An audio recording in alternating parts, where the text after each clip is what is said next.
शिक्षक बंधु, हम इसी विषय को आगे बढ़ाते हैं।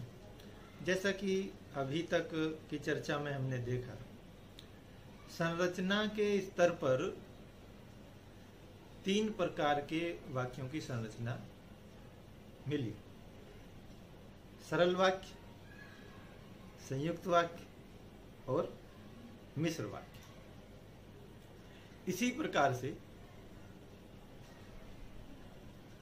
3 प्रकार के उपवाक्यों की संरचना देखने को मिलती है। एक संज्ञा उपवाक्य, विशेषण उपवाक्य और तीसरे नंबर पर क्रिया विशेषण उपवाक्य। एक एक उदाहरण से हम इन्हें समझ लेते हैं। मेरे जीवन का मुख्य उद्देश्य कि लक्ष्य तक पहुंचूं। मेरे जीवन का मुख्य उद्देश्य है कि लक्ष्य तक पहुंचूं। है कि या कि, जो यहां पर ये जो वाक्य है, ये 2 वाक्यों की संरचना है मिश्र वाक्य में, और दोनों एक दूसरे पर आधारित है। मिश्र वाक्य में कि लक्ष्य तक पहुंचूं, कि लक्ष्य तक पहुंचूं आश्रित संज्ञा उपवाक्य है, क्योंकि यह जो प्रधान उपवाक्य है उसकी संज्ञा लक्ष्य के स्थान पर आया है। और यदि हम इसका एक सरल वाक्य बनाएं, ऊपर क्या था? मेरे जीवन का मुख्य उद्देश्य है कि मैं लक्ष्य तक पहुंचूं या लक्ष्य तक पहुंचूं। 2 सेंटेंस बन गए इसमें। एक तो मेरे जीवन का उद्देश्य है, दूसरा लक्ष्य तक पहुंचना। अगर इसको ही सरल वाक्य में कहना पड़े तब हम कह सकते हैं कि मेरे जीवन का मुख्य उद्देश्य लक्ष्य तक पहुंचना है। यहां पर 2 बार क्रिया का प्रयोग नहीं हुआ है, क्रियापद 2 बार नहीं आया है। यहां पर जो है आप देख रहे हैं कि एक बार ही क्रिया आई है। तो ये ऊपर की संरचना में 2 वाक्य मिलते हैं, जिसमें कि लक्ष्य तक पहुंचूं, लक्ष्य जो है वह संज्ञा के स्थान पर आने के कारण यह संज्ञा उपवाक्य की श्रेणी में आ जाता है। अब दूसरा यदि हम लें विशेषण उपवाक्य, संज्ञा उपवाक्य, यानी कि वहां पर उस उपवाक्य में संज्ञा प्रधान होनी चाहिए। दूसरे में है विशेषण उपवाक्य। तो ऐसी संरचना उपवाक्य की जिसमें विशेषण प्रधान हो। मैंने एक छात्र को देखा, एक बच्चे को देखा या एक लड़के को देखा। मैंने एक लड़के को देखा जो बहुत ही पढ़ा लिखा था, जो बहुत ही पढ़ा लिखा था। ऊपर था लक्ष्य। लक्ष्य क्या होता है? स्थान। लक्ष्य जो है लक्ष्य तक पहुंचना, किसी स्थान तक पहुंचना, है ना, वो संज्ञा के लिए प्रयुक्त हुआ था। लेकिन यहां पर जो बहुत पढ़ा लिखा था, मैंने एक छात्र को देखा, एक व्यक्ति को देखा, एक विद्वान को देखा जो बहुत ही पढ़ा लिखा था या जो बहुत ही विद्वान था या जो बहुत ही ज्ञानी था। आप जो भी वहां चाहे रख सकते हैं। जो किसके लिए है? ज्ञानी के लिए। पढ़े लिखे के लिए, विद्वान के लिए, जो बहुत विद्वान था, जो बहुत पढ़ा लिखा था, जो बहुत ज्ञानी था। तो यहाँ पर ये जो उपवाक्य है, जो बहुत ही विद्वान था या समझदार था या ज्ञानी था, ये क्या है? उपवाक्य तो है लेकिन विशेषण प्रधान है। तो ऐसी संरचना उपवाक्य की जिसमें विशेषण प्रधान हो, वह विशेषण उपवाक्य कहलाएगी। और संज्ञा का मतलब ये नहीं है कि हम संज्ञा कर्ता की कह रहे हैं।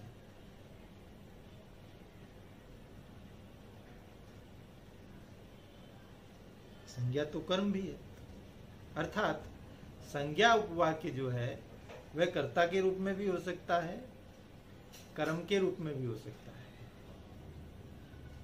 विशेषण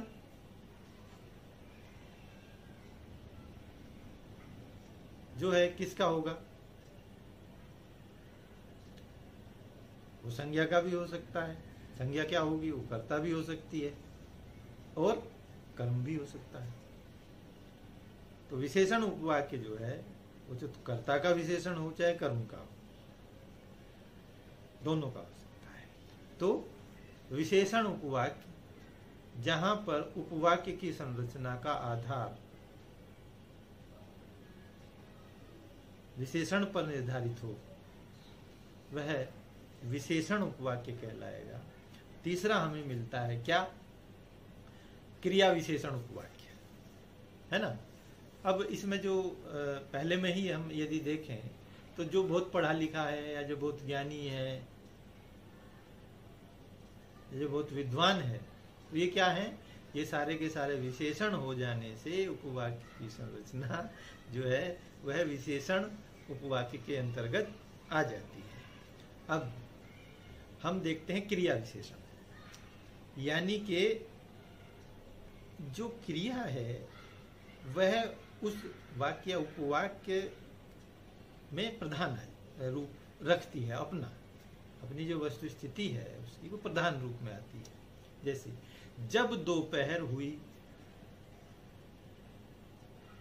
तब सभी मित्रों ने एक साथ बैठकर खाना खाया, या जब दोपहर हुई तो दिनेश या महेश के मित्र भोजन करने लगे। जब दोपहर हुई तो सब आराम करने लगे, या जब दोपहर हुई तो सबको पसीना आने लगा है। लेकिन ये सारी चीजें कब हुई? ठंड के कारण तो हुई नहीं। ठंड के कारण होती तो वो स्थिति बनती किसके कारण? दोपहर के होने पर। दोपहर हुई या ठंड होने पर कांपने लगे,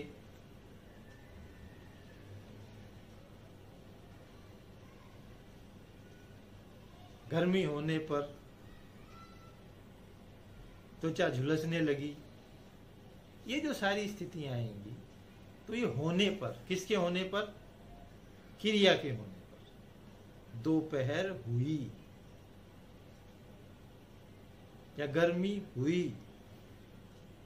ठंड हुई, उसके कारण से सर्दी लगी। दोपहर होने के कारण पसीना आया, दोपहर होने पर सबको भूख लगी। तो यहां पर जो ये उपवाक्य है, जब दोपहर हुई, तो ये क्या है? क्रिया का विशेषण है। और वाक्य, ये उपवाक्य उस पर टिका हुआ है, किस पर?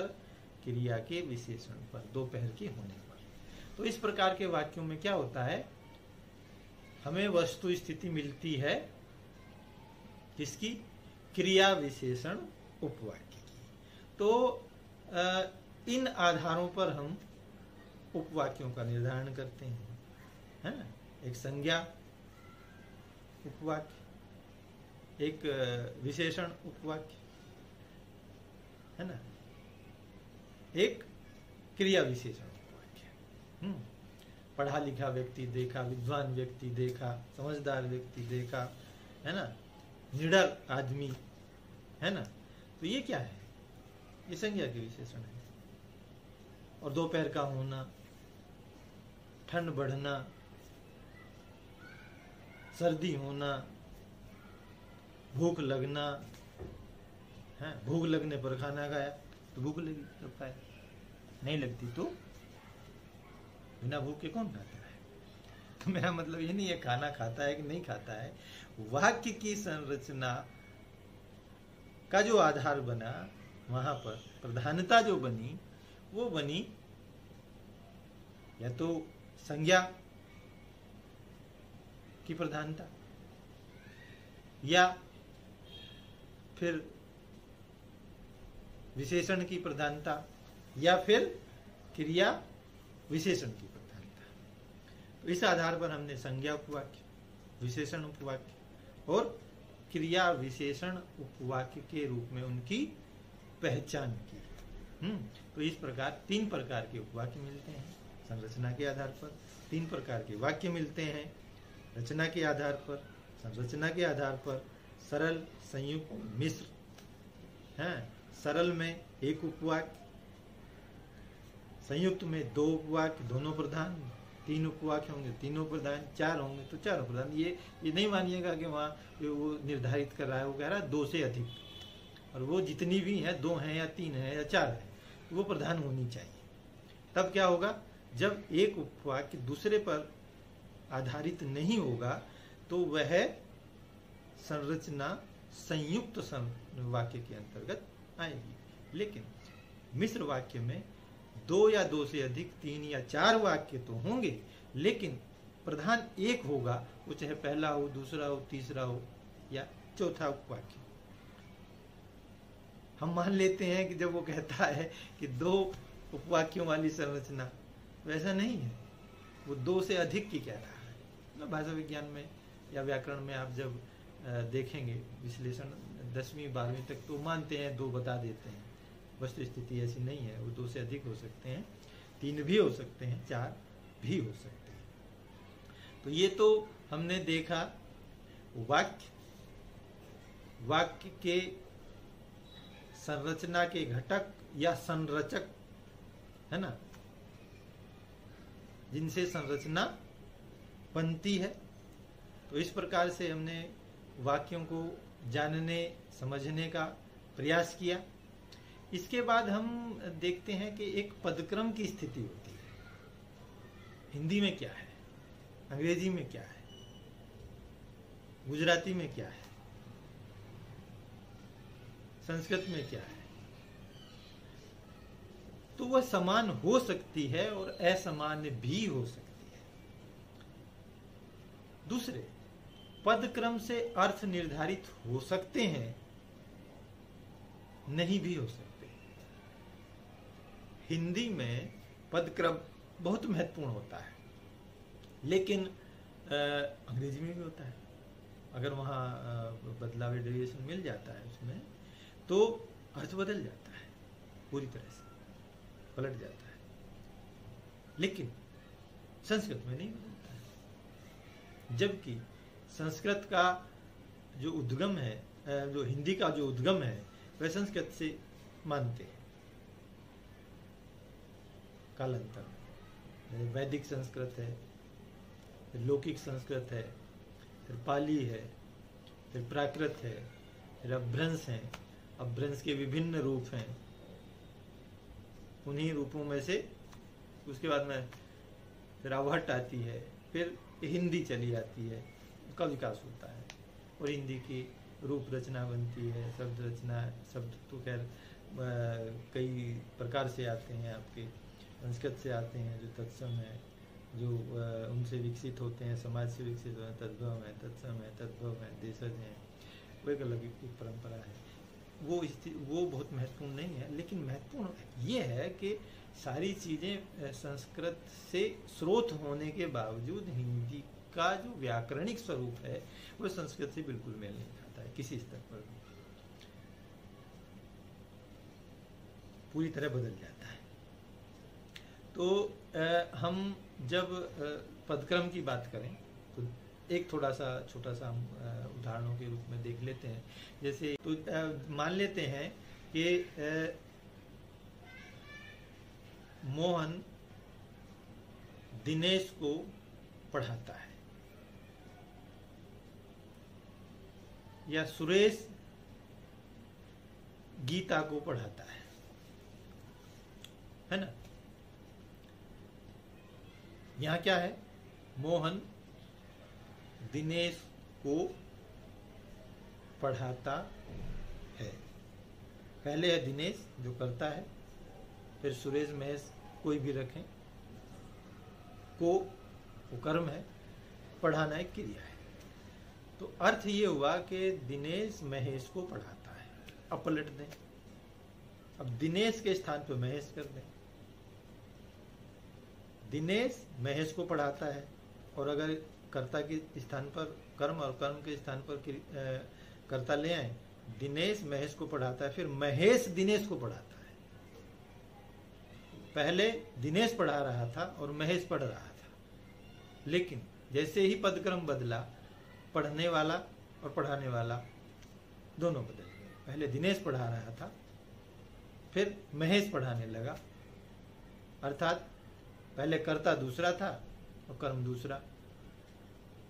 पढ़ना दिनेश के द्वारा महेश का था, यहाँ फिर महेश द्वारा दिनेश का हो गया, अर्थ बदल गया है। पहले महेश कर्म के रूप में, पढ़ने के रूप में, फिर कर्ता के रूप में, पढ़ाने के रूप में। या अध्यापक छात्रों को समझा रहे हैं, लेकिन बदल दीजिए, छात्र अध्यापकों को समझा रहे हैं। अगर हम बदलते हैं तब तो यही हो जाएगा। मैं अर्थ की बात नहीं कर रहा हूं कि छात्र समझाएंगे कि नहीं समझाएंगे, बात ये नहीं, लेकिन अर्थ के स्तर पर वो गलत है अर्थगत रूप से। लेकिन संरचना के रूप में तो क्या है, छात्र आ गया कर्ता के रूप में और अध्यापक आ गया कर्म के रूप में। बदल गया कि नहीं बदल गया? ऐसे ही अंग्रेजी में जैसे महेश टीच दिनेश या गीता,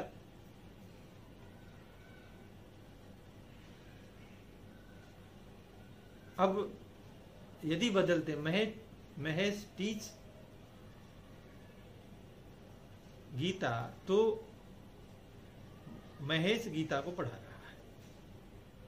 और अगर बदल दो गीता टीच महेश, तब गीता पढ़ाने लगेगी और महेश पढ़ने लगेगा, अर्थ बदला। हिंदी का जो पदक्रम हुआ, वर्ड ऑर्डर जो हुआ, जिसे अंग्रेजी में कहते हैं, तो वो जो है कर्ता कर्म क्रिया। अंग्रेजी में कर्ता कर्म क्रिया नहीं है, वहां कर्ता क्रिया कर्म है। कर्ता फिर क्रिया फिर कर्म। लेकिन अगर कर्ता और कर्म को बदलते हैं तो क्रिया बदल जाती है। पहले पढ़ने की क्रिया एक द्वारा होती है, दूसरी बार पढ़ने की क्रिया दूसरे के द्वारा होने लगती है। तो हिंदी और अंग्रेजी में यदि पदक्रम बदला जाता है तो अर्थ परिवर्तन हो सकता है, लेकिन संस्कृत में नहीं होता है। जैसे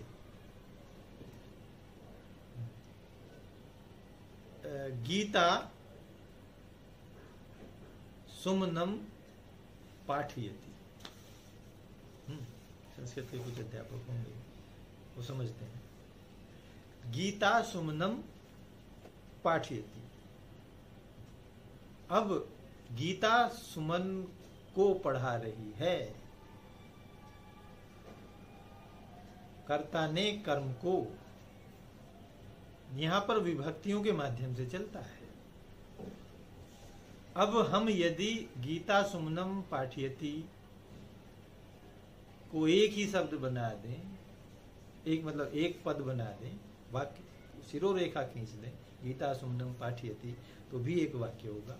गीता सुमनम पाठयति, तीनों को पदों को अलग कर दें, कर्ता कर्म और क्रिया को, तो भी अर्थ वही होगा, गीता सुमन को पढ़ाती है। अब सुमनम गीता पाठयति करें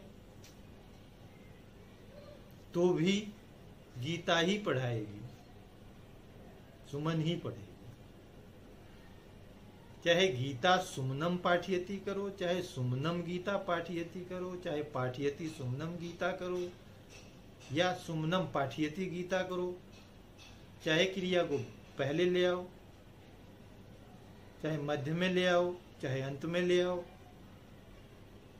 कर्म को पहले ले आओ, मध्य में ले आओ, अंत में ले आओ, कर्ता को पहले ले आओ, मध्य में ले आओ, अंत में ले आओ, अर्थ परिवर्तित नहीं होगा। जब यदि गीता सुमनम पाठयति है और हमें सुमन की जगह गीता को पढ़ाना हो, तब क्या करेंगे? तब सुमन गीताम पाठयति, यानी विभक्ति जो है उनका ध्यान रखना पड़ेगा। विभक्तियों के योग से जो रूप बनते हैं, संस्कृत में कितने बनते हैं? एक वचन, द्विवचन, बहुवचन। और प्रथमा से लेकर के अंत तक 8 रूप, 8 या 24 बनते हैं। यदि वो सारे के सारे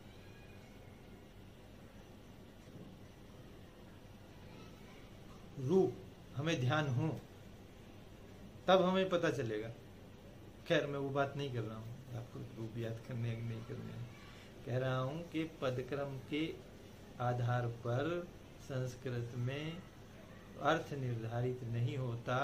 संस्कृत में पदों का जो निर्माण है वो विभक्तियों के योग से बनता है, हाँ, और अर्थ निर्धारित जो होता है विभक्ति के आधार पर, प्रत्यय के आधार पर होता है।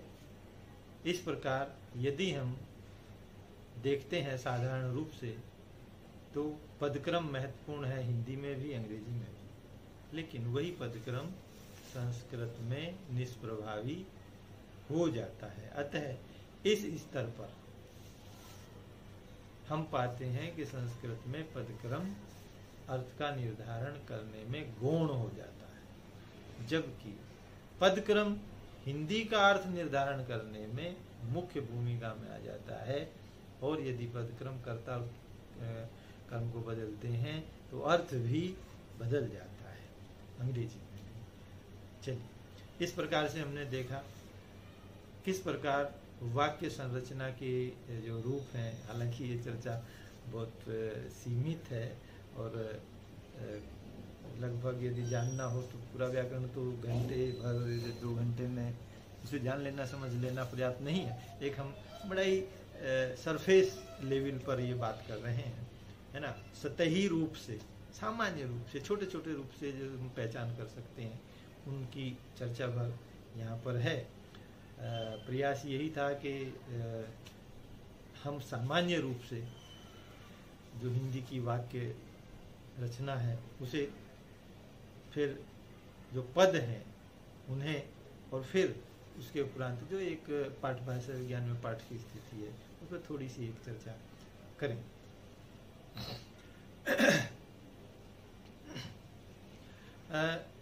देखिएगा, शब्द और पद 2 अलग अलग वस्तु स्थितियां हैं।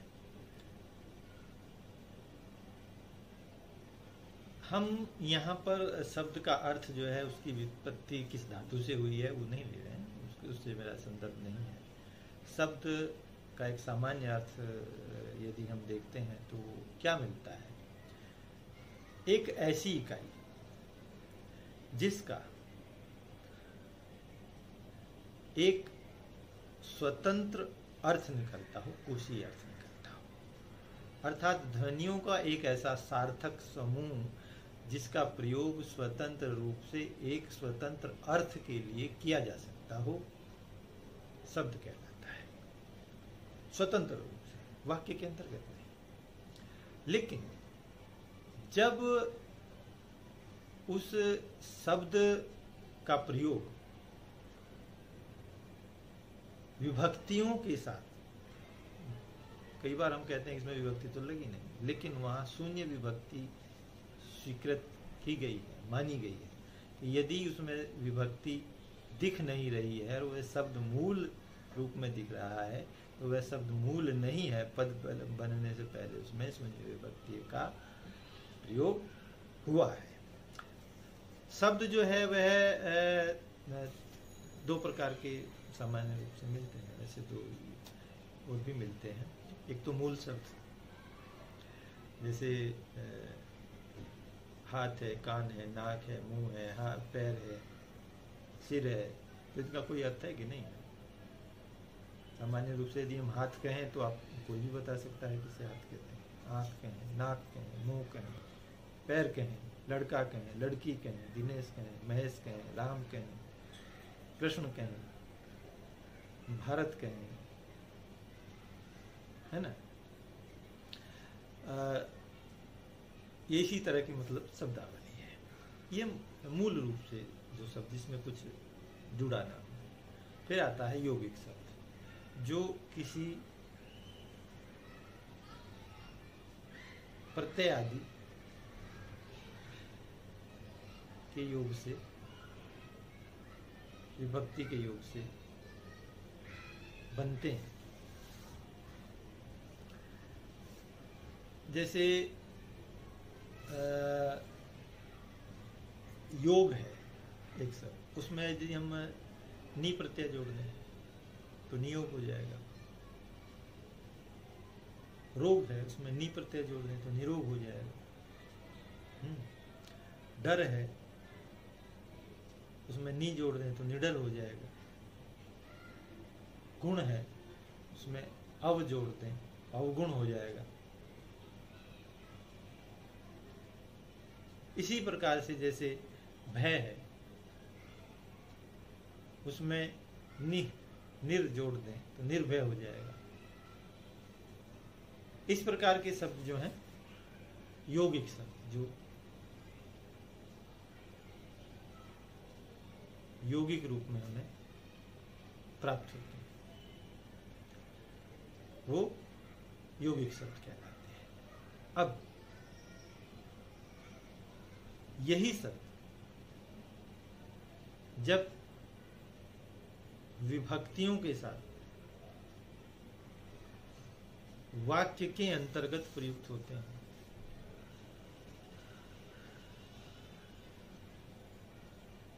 संज्ञा पदबंध के रूप में या क्रियापद बन के, तब पद बन जाते हैं।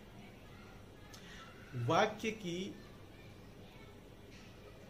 सबसे जो लघुतम इकाई है, सार्थक इकाई है, व्याकरणिक इकाई है, वह पद कहलाती है। पद ही वाक्य में प्रयुक्त होने के बाद में पदबंध बनता है। पदबंध में एक पद भी हो सकता है और पदबंध में बहुत सारे शब्द भी हो सकते हैं, है ना। माना गया है कि जब विभक्तियों का योग हो, जैसे लड़का है, लड़कियां हैं, है ना, बच्चा है, फिर बच्चे हो गया, है ना, हाथ है, पैर है ना। हाथ का हाथी मतलब जैसे हाथ से खाना खाया, है ना। तो अब जो हाथ है, इसमें तो कोई विभक्ति या प्रत्यय आपको जुड़ा हुआ दिखता नहीं, ये तो मूल रूप में है। लेकिन यह संकल्पना है कि जब वह वाक्य के अंतर्गत आएगा तो उसमें विभक्ति का योग माना जाएगा, और यदि विभक्ति दिखती नहीं है तो उसे शून्य विभक्ति माना जाएगा। पद जो हैं, तो संस्कृत के अध्यापक हैं वो जानते होंगे कैसे बनते हैं। सुप तिगंतम पदम, अर्थात सुप और तिंग विभक्तियों के योग से